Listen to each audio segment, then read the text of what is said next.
Let's mic day special. नमस्कार, let's mic में आपका स्वागत है। डे स्पेशल के साथ मैं राखी जैन। 8 अगस्त भारतीय स्वतंत्रता संग्राम के इतिहास में तारीख उस जन क्रांति की याद दिलाती है जिसने ब्रिटिश साम्राज्य को यह एहसास करा दिया कि अब भारत पर अधिक समय तक शासन करना संभव नहीं है। वर्ष 1942 में आज ही के दिन मुंबई के ऐतिहासिक ग्वालियर टैंक मैदान, जिसे आज अगस्त क्रांति मैदान के नाम से जाना जाता है, इसमें भारतीय राष्ट्रीय कांग्रेस ने भारत छोड़ो आंदोलन का प्रस्ताव पारित किया। इसी मंच से महात्मा गांधी ने वो अमर संदेश दिया, करो या मरो। ये केवल एक नारा नहीं था, बल्कि करोड़ों भारतीयों के आत्मसम्मान, स्वतंत्रता और अंतिम संघर्ष का संकल्प बन गया। उस समय पूरी दुनिया दूसरे विश्व युद्ध की आग में जल रही थी। ब्रिटेन, जर्मनी, जापान और अन्य ध्रुवीय राष्ट्रों के खिलाफ लड़ रहा था।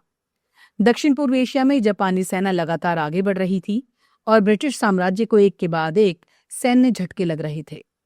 ऐसे कठिन समय में ब्रिटेन को भारत के सैनिकों, संसाधनों और जन समर्थन की पहले से कहीं अधिक आवश्यकता थी। लेकिन विडंबना ये थी कि भारत को बिना भारतीय नेताओं से सलाह किए युद्ध में शामिल कर दिया गया था। इससे भारतीय जनता और कांग्रेस नेतृत्व में भारी असंतोष फैल गया।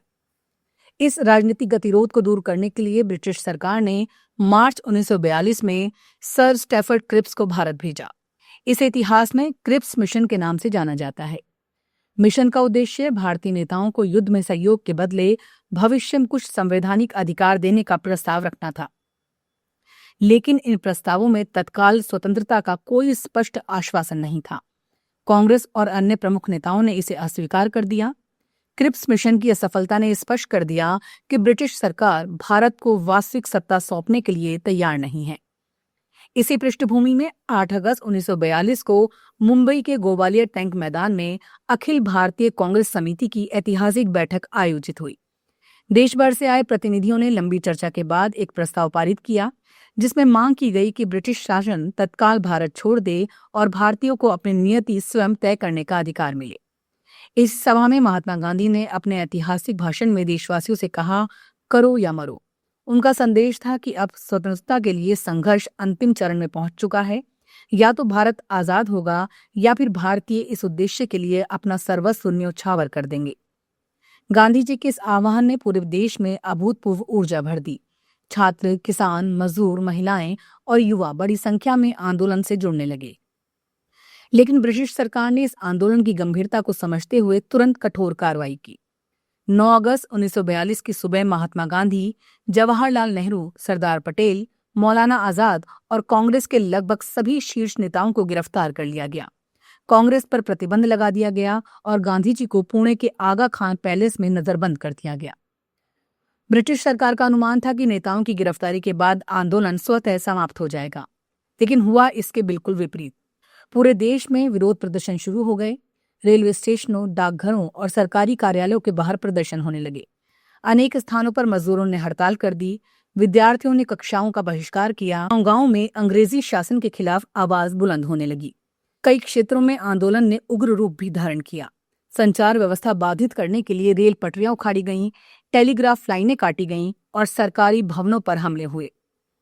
हालांकि महात्मा गांधी ने आंदोलन को पूरी तरह अहिंसक रखने की अपील की थी, लेकिन नेताओं की गिरफ्तारी और प्रशासन की कठोर कार्रवाई से अनेक स्थानों पर जनता का आक्रोश हिंसक घटनाओं में भी बदल गया।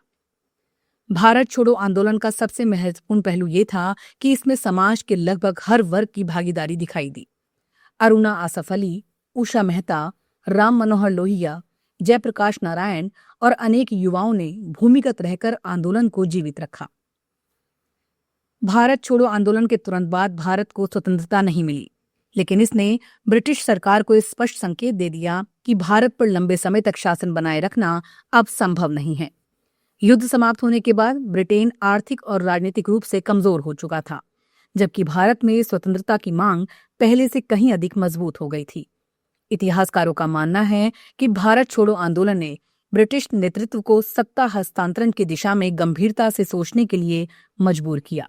इसी कारण इसे भारतीय स्वतंत्रता संग्राम का अंतिम महान जन आंदोलन भी कहा जाता है। 8 अगस्त इसलिए केवल एक आंदोलन की शुरुआत का दिन नहीं है, ये उस अदम्य राष्ट्रीय संकल्प का प्रतीक है जिसने पूरे देश को एक सूत्र में बांध दिया। नमस्कार।